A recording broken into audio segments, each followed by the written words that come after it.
Hi అండి. అందరికీ నమస్తే. ఈరోజు వీడియోలో మనం వినబోయే కథ ఏంటో తెలుసుకునే ముందు మీ అందరికీ కూడా నాది చిన్న రిక్వెస్ట్. కొత్తగా మన ఛానల్ చూసిన వాళ్ళు తప్పకుండా ఒక లైక్ చేసి మీ ఫ్రెండ్స్‌కి, ఫ్యామిలీ మెంబర్స్‌కి షేర్ చేయండి. అలాగే ఇలాంటి మరెన్నో మంచి మంచి కథలు వినాలనుకుంటే ఛానల్‌ని వెంటనే సబ్స్క్రైబ్ చేసుకొని పక్కనున్న బెల్ ఐకాన్‌ని క్లిక్ చేయండి. మరి ఇప్పుడు లేట్ చేయకుండా కథలోకెళ్ళిపోదాం. టెలిగ్రామ్ అన్న కేక విని ఇంటిల్లిపాది పరిగెత్తారు కంగారుగా. "ఎక్కడి నుంచి బాబు టెలిగ్రామ్?" మెల్లిగా మనవడి సహాయంతో లేచి నుంచుంటే అడిగింది సుభద్రమ్మ. మనవడు పవన్ని.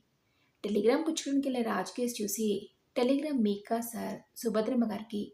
ఆమెను పిలవండి" అన్నాడు పోస్ట్ అతను. "అమ్మకా ఇది?" ఆశ్చర్యంగా అడిగాడు రాజు. ఆ మాటలు వినగానే చెమటలు పట్టిపోయాయి సుభద్రమ్మకి. "బాబు పవన్, టెలిగ్రామ్ ఎవరు పంపించారా? మీ పెదనాన్న? తాతగారు కులాసాగా ఉన్నారా? ఆయనకేమీ ప్రమాదం జరగలేదు కదా?" గుండె చేతులతో పట్టుకుని పవన్ సహాయంతో లేవబోతూ అడిగింది. కన్నీళ్లు చెంపల మీదుగా వాగులా ప్రవహిస్తూ ఉంటే, "అమ్మా, అమ్మా, నీకు కలకత్తా భాష కుటీరం వారి దగ్గర నుంచి 20,000 బహుమతి వచ్చింది. నువ్వేదో పుస్తకం రాసావటగా? Very good. ముందిక్కడ సంతకం చేసి ఈ టెలిగ్రామ్ తీసుకో" అన్నాడు రాజు సంబరపడిపోతూ. సుభద్రమ్మ నమ్మలేకపోతుంది. చేతులు వణికిపోతున్నాయి. కన్నీరు గుట్ల నిండా నిండి ఏమీ కనబడకుండా చేస్తున్నాయి. పవిట కొంగుతో కళ్ళు తుడుచుకుని సంతకం చేసింది సుభద్రమ్మ. ఒకటా రెండా 20,000 బహుమతొస్తే ఎవరైనా సంతోషిస్తారు గాని ఏడుస్తారా? అయినా ఈ ఏడుపెందుకు? ఎంతో ప్రేమను ఉలుకబోస్తూ అంది సౌమ్య. ఆమె కళ్ళ ముందు క్రితం రోజు మహిళా మండలి ఫంక్షన్లో రచన వేసుకున్న కెంపుల నెక్లెస్ తలతలా మెరిసింది. "అత్తయ్య, మిమ్మల్ని చూసి గర్వపడుతున్నాను" అంది ఆమెకి దగ్గరగా జరిగి టెలిగ్రామ్ని మరోసారి చదువుతూ. "అమ్మా, నానమ్మ ఏడవటం లేదే. అవి ఆనంద బాష్పాలు. ఎక్కువ బాధ కలిగినప్పుడు కన్నీళ్ళు ఎలా వస్తాయో, ఎక్కువ సంతోషం కలిగినప్పుడు కూడా కన్నీళ్ళు అలాగే వస్తాయట నానమ్మ చెప్పింది" అన్నాడు పవన్. సుభద్రమ్మ పవన్ బుగ్గ మీద గట్టిగా ముద్దు పెట్టుకుంది. రాజు కలలో ఇటీవలే తన కొలీగ్ కొనుక్కున్న హీరో హోండా కళ్ళ ముందు కనిపించింది. 20,000 కాస్తో కూస్తో తక్కువ పడితే వేసుకోవచ్చులే అనుకున్నాడు. 70వ పడిలో పడి ఎందుకు పనికిరాదనుకున్న తల్లి, పైగా మందులు మాకలతో తనకు భారంగా తయారైన తల్లి, ఈ రోజున ఉన్నట్టుండి లాటరీ కొట్టేసినట్టు 20,000 సంపాదించేసింది. "అమ్మా, ఇంకా ఇలానే రాస్తూ పోతే మరో 20, త్వరలో తానొక ఇల్లు కూడా కట్టేయొచ్చు" రాజు కలలో తేలిపోతున్నాడు. "అమ్మా, ఏం రాసావమ్మా? నీకింత పెద్ద బహుమతొచ్చింది. నాతో ఇలా అని ఒక్క మాట చెప్తే తెల్ల కాగితాల కట్ట తెచ్చి నీ ముందు పడేసేవానిగా. తల్లి పక్కన కూర్చో" అంటున్నాడు రాజు. సుభద్రమ్మ గుండె కరిగిపోతుంది. కన్నీరు ఉప్పెన్లా పొంగిపోతుంది. ఎన్నాళ్ళకి రాజలా తన పక్కన కూర్చుని మాట్లాడుతున్నాడు. పసివాడి దగ్గర నుంచి పెళ్లి కానంత వరకు ఇలాగే కూర్చునేవాడు. కాలేజీలో చదువుతున్నా అన్నం ముద్దలు కలిపి పెట్టమనేవాడు. పెద్దవాడు వాసు మాత్రం పసిపిల్లాల్లో వచ్చి పక్కన పడుకునేవాడు. ఏదో కబుర్లు చెప్తూ గోముగా ఆ పెద్దాడంటే జ్ఞాపకం వచ్చింది. ఆయన ఎలా ఉన్నారో ఏమో. పెద్దాడాయనకి సరిగా మందులు కొంటున్నాడో లేదో. ఆయనకి ఏది అడగలన్నా మొహమాటమే. ఏం తింటున్నారో ఏమో. ఆయనకు చేకుడులంటే చాలా ఇష్టం. కోడలికి అంత ఓపికుందా? ఇవన్నీ ఎవరు చేసుకుంటారు? డబ్బు పడిస్తే అవే బజార్లో దొరుకుతాయి అంటుంది నీలిమ. బజార్లో చేసిన బాగుండవే సుభద్ర. చక్కగా ఇంగు వేసి నువ్వులు వేసి నువ్వు చేస్తావే, అవి ఎంత బాగుంటాయో అనేవారా ఆయన. మనసు మరీ ఆలోచించలేకపోతుంది. తనకే రెక్కలుంటే గబుక్కున ఎగిరి ఆయన గుండెల మీద వాలిపోయేది. బోలెడన్ని చిగురులు చేసి పెట్టేది. తన ఆసక్తిని దుఃఖం పొల్లుపుకొచ్చింది. సుభద్రమ్మ వెక్కి వెక్కి ఏడుస్తుంది. ఎంత ఆనంద బాష్పాలైతే మాత్రం ఇంత ఇదా? ఊరుకుండత్తయ్య, ఊరడించింది. ఎన్నడూ లేంది సౌమ్య. "అయినా అమ్మా, నువ్వు కథలు నవలు రాస్తావని మాకు తెలీదే. ఇంత మంచి కథలు ఎప్పుడు రాసావు?" రాజుకు ఆమెకి మరింత దగ్గరగా జరుగుతూ అన్నాడు. వారిద్దరూ తన దగ్గర అలా కూర్చోవడం, మాట్లాడడం ఆమె మనసు ఉప్పొంగిపోతుంది. నోట మాట రావటం లేదు. "నేను చెప్తాను నాన్నా. నీతో రామకోట రాసుకుంటాను, కాగితాలు తెచ్చిపెట్టమని నాన్నమ్మ అడిగితే నువ్వు తేనలేదు. నేనే నా నోట్బుక్స్ ఇచ్చేవాణ్ణి. దాంట్లో నాన్నమ్మ రామకోట రాయలేదు. బండబారిన గుండె డైరీ అని నవల రాసింది. నాయనమ్మకి కాగితాలన్నీ నేనే ఫెయిడ్ చేసి పెట్టేవాణ్ణి. రామకృష్ణ తాతయ్య లేడు, అతను ప్రింట్ చేసి పెడతానన్నాడు. అతనే నాన్నమ్మకు కూడా తెలియకుండా ఆ పుస్తకాన్ని పోటీకి పంపాడట. పవన్ మాటలు రాజు, సౌమ్యలు ఆశ్చర్యంగా విన్నారు. సుభద్ర రాసిన ఉత్తరం పేపర్‌లో వార్త చదివి పొంగిపోయాడు సుబ్బారావు గారు. వెంటనే ఉత్తరం రాశారు.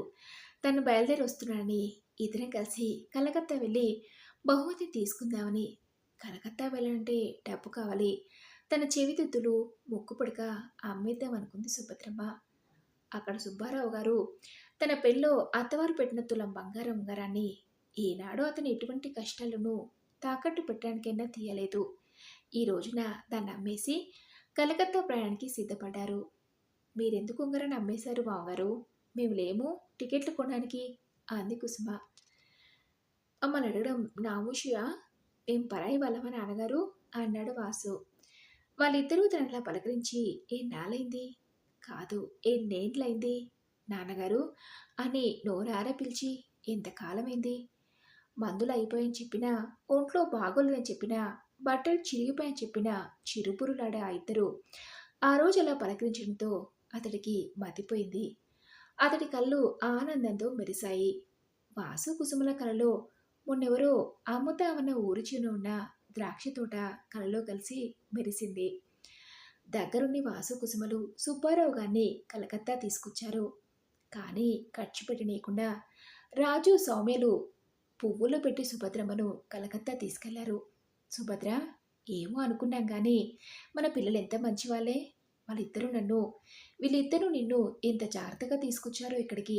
నాకు చాలా సంతోషంగా ఉంది. నువ్వు ప్రైజ్ తీసుకుంటుంటే స్వయంగా దగ్గరుండి చూడాలనిపించి రాగలనో లేదునని భయపడిపోయాను. పిల్లల్ని డబ్బు అడగడం ఎందుకని నా ఉంగరాన్ని అమ్మేశాను. 5,000 వచ్చాయి. ఇదిగో ఇవి నీ దగ్గరుంచు. ఈనాడు ఇంత మొత్తాన్ని నీకు ఇవ్వలేకపోయాను. కొద్దో గొప్పో ఇచ్చినా అది పిల్లల కోసమే ఖర్చు పెట్టేదానివి.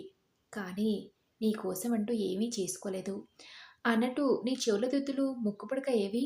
బోసి నోటితో సుభద్రమ్మను ముద్దు పెట్టుకుంటూ అన్నారు సుబ్బారావు గారు. సుభద్రమ్మ సిగ్గుపడిపోతూ అతని కౌగిట్లో కుంచుకుపోయింది. రాజుని, సౌమ్యని ఇబ్బంది పెట్టడం ఎందుకని మన రామకృష్ణ ద్వారా అవి అమ్మేశానండి. రెండూ కలిపి 10,000 వచ్చాయి. ఇప్పుడు మన ఇద్దరి దగ్గర మొత్తం 15,000 ఉన్నాయి. బహుమతి డబ్బు 20,000, 35,000 బ్యాంకులో వేస్తే ఏదో చెప్పబోయే లోపల కొడుకులు, కోడళ్ళు రావటంతో చెప్పడం ఆపేసి వాళ్ళందరికేసి ఆప్యాయంగా చూసింది. ఇన్నాళ్ళ కుటుంబం అంతా ఒక చోట ఉందండి. ఈ సంతోషం నేను పట్టలేకపోతున్నాను అంది సుభద్రమ్మ భర్త వంక చూస్తూ. అవును సుభద్ర, నాకు అలాగే ఉంది. ఈ కాలం ఇలాగే నిలిచిపోతే అందరూ ఇలాగే కలిసి ఉండిపోము. ఒరే పెద్దాడా, నువ్వెలాగూ డాక్టర్వి కదరా. ఈ ప్రాక్టీస్ ఏదో రాజమండ్రిలోనే పెట్టుకోకూడదు. నువ్వు చిన్నాడు అందరం కలిసి పెద్ద ఇల్లు తీసుకొని ఉందాం. చిన్నవాడికి ఇప్పుడు రాజమండ్రి నుంచి ట్రాన్స్ఫర్ అయ్యే అవకాశం లేదు కదా అన్నాడు సుబ్బారావు గారు. ఆ మాటలు కొడుకులకి, కోడళ్ళకి ఎవరికీ నచ్చలేదు కాబోలు మొహాలు చూసుకున్నారు. సుభద్రమ్మ సుబ్బారావు గారి కేసు చూసి చిరునవ్వు నవ్వింది. ఆ నవ్వులో ఎన్ని అర్థాలో, ఎంత బాధో ఒక ఆమెకే తెలుసు. ఇక ముందు మీరు మా దగ్గర, అత్తగారు మరిదిగారి దగ్గర ఉండటం ఎందుకు? ఇద్దరూ మా దగ్గరే ఉండండి. మా పిల్లలిద్దరూ సుజిత, స్మితలని ఊటీ స్కూల్లో వేయాలనుకుంటున్నాం. నాకింక వేరే పనులేమి ఉండవు కాబట్టి ఊరి చివర ఒక ద్రాక్ష తోట కొని దాన్ని నేను చూసుకోవాలనుకుంటున్నాను. మీరిద్దరూ ఉంటే మాకు ఇల్లు తాళం పెట్టవలసిన అవసరం ఉండదు. మీరు ఒకరికొకరు తోడుగా ఉంటారు అంది కుసుమ. అవును నాన్నగారు, కుసుమ చెప్పింది నిజం అన్నాడు వాసు. బాగుంది మీ వరుస.